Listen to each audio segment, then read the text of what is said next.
آپ صلی اللہ علیہ وسلم نے فرمایا کہ وحی نازل ہوتے وقت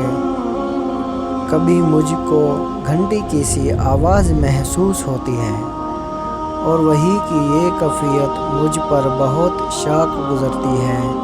جب یہ کیفیت ختم ہوتی ہے تو میرے دل و دماغ پر اس فرشتے کے ذریعے نازل شدہ وحی محفوظ ہو جاتی ہے، اور کسی وقت ایسا ہوتا ہے کہ فرشتہ بشکل انسان میرے پاس آتا ہے اور مجھ سے کلام کرتا ہے، بس میں اس کا کہا ہوا یاد رکھ لیتا ہوں۔